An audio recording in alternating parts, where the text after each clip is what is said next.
less about that than the fact that I'm not a proponent of interracial dating. I'm against it because I'm a black man and I'm here to perpetuate my people. But what we need to understand as black men is that throughout history, it's always been 5% of the population that. Yes, sir. Yes, sir. Yes, sir. This is the Calvary. Yeah, I have a lot of wishes, and I'm not kidding. I wish I never called into the Soul in Black show. I wish I hadn't listened to it again. I wish that I actually did not hear what I heard. If I knew what was going on that show, I wouldn't have even bothered to call. I would have stayed on my side and just chilled. Sat up there and just smoked one or something like that and just had a good time. But no, I just didn't know. Let me explain. When I called up to the show, I literally stumbled into the past. I stumbled into a bunch of brothers sitting up here talking about some 20-year-old stuff. You heard these type of brothers talk before. They always sitting up there talking about a master plan. That was the old way. That was what the brothers was talking about 30 years ago, was the master plan. Now, these brothers, on the other hand, they just talking about some stuff that did not work 20 years ago, and it did not work 30 years before that. And they got advance warning that it's not going to work, whatever the heck that they're talking about. Let me give you an idea of what is going on. Hello? Hello? What's your solution? Hello? Well, my solution, Hello? Yeah, my solution is... Yes, we can hear you. A short-term solution... Look, I just want, before you get into the solution, I just want to give you one small thing here. Check it out. Look, we have got to drop this crazy rhetoric of sitting up here saying that in order to be black, or in order to be a black man or something crazy like that, you know, you have to be against interracial relationships. I disagree. Ass backwards. That's 20 years ago. I disagree. That's your opinion. I disagree. Look, you can disagree all you want, but it's stupid, man. You can have your opinion. You can have your black family with white women. You got a half black president up there, and you're saying stupid shit. That's crazy. No, sir. I'm talking black. But the half black president has a black wife. Black authority. My friend, if you want to swallow that Kool-Aid, you go right ahead. I'm here to build black people. I don't know what you're doing. Baby. The Kool-Aid is fresh. You have that problem. I have no problem with any of these I'm not here to help interracial couples. I'm here to help black people. No, look, all I'm saying is drop the rhetoric. That's not cool. It's not rhetoric. It's truth. That's not rhetoric. Yo, man, that's not... No one's up here trying to insult you. That's all I'm saying. Just drop the rhetoric. You go help all the interracial couples, and I'll go help the black ones. And like I said, if you got a problem with a brother sharing that interracial thing, why are you on the show? Because we're not here to... Hello? But you don't need no help. You don't need no help getting with a white girl. It's so damn easy. That's easy, man. That's no work on that. I'm not really concerned about white issues. I'm concerned about black people. Well, let me give it to you like this. What we're going to learn today is a lot about unity and what happens when you don't have it, and what happens when unity is selective. And the sad part of it is these quote-unquote pro-black men were defining themselves by women. In other words, they were defining themselves by the women that they dated. They were defining their ethnicity by the women that they date or marry. So, in essence, if you don't date or marry a black woman, you are no longer black. The only way that a black man can be black, according to these pro-black fools, was that you have to date or marry a black woman. Ain't that interesting? Some of y'all agree with this. I'm going to explain to you how and why it's absolutely stupid, and why each and every one of these fools are lost in time and straight up moronic. This is the Calvary.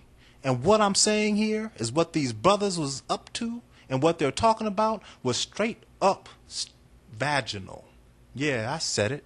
This is the re-education of the Black Authority, of Captain Solo, of Sergeant Willie Pete, Soul in Black, and some other old fool who I don't know who the hell he was.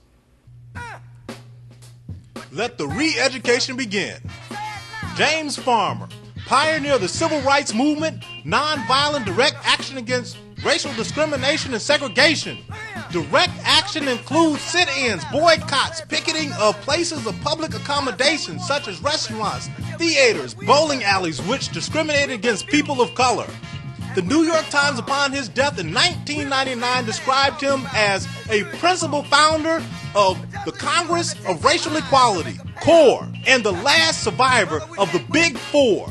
The four included Roy Wilkins of the NAACP, Martin Luther King, and Whitney Young of the Urban League. Married to Luella Peterson, white member of CORE.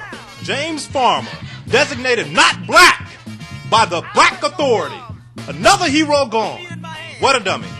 Thurgood Marshall, chief counselor for the NAACP, won 29 out of 32 civil rights cases. He argued before the Supreme Court, among them Brown versus the Board of Education, outlawed racial segregation of public education facilities. Shelley versus Kramer, granted the right to purchase and own property. Guess y'all don't want to own nothing, do you? Smith versus Allwright, open primary elections to voters of all races. Guess you didn't want a black president, did you? And Browder versus Gale, ended the practice of segregation on buses and ending the Montgomery bus boycott. Where on the bus would you like to ride when a white person gets on? Married to a Filipino woman, Cecily Suyat.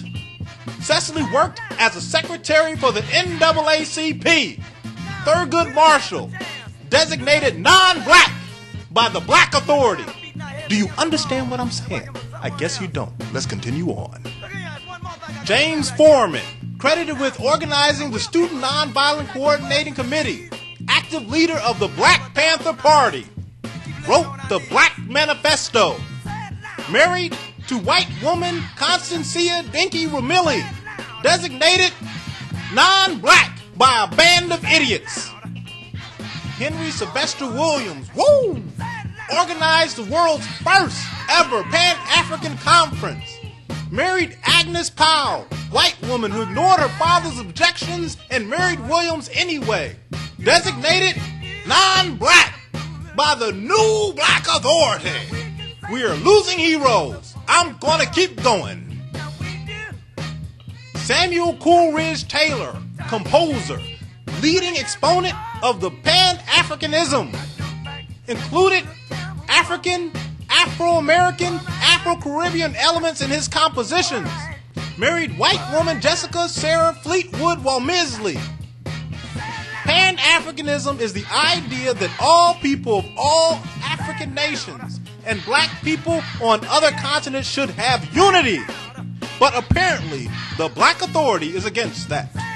Because he is stupid, doesn't read, and defines his race by a woman. The Black Authority is blacker than all these men. And Richard Wright, because he is married to a black woman. What a dummy. Richard Wright, author, native son, black boy, coined the term Black Power. Married 2 white women. All right, not at the same time. The Hema Rose Meaden and later Ellen Poplar. Richard Wright, designated not black by the new Black Authority. But I bet you heard Black Power all up in his videos, didn't you? You might as well take every last one of those down. That's the problem. When you don't know your history, you don't know what you're talking about. Take Black Power off your lips, idiot. It ain't black. Hold on.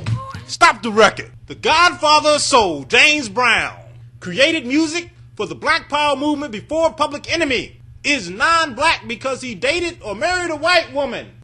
You lost a whole lot of heroes, didn't you? So, you want to say I'm not black, huh? Because I'm married to a white woman. Huh, interesting. Do you see how foolish you look? Now, guys, do you see what happens when you define yourselves by an African-American woman's rules? you can be easily defeated. I don't care who you marry. I said I don't care who you marry. I don't care if she's Hispanic. I don't care if she's Asian. I don't care if she's an African American woman. I don't care if she's a white woman. Because I don't define myself by who I marry. My only request is that you don't marry a belligerent fool, black man. Nobody's up here trying to insult you. That's all I'm saying. Well, you go help all the interracial couples, and I'll go help the black ones. And you said I wasn't black. Humiliating, isn't it?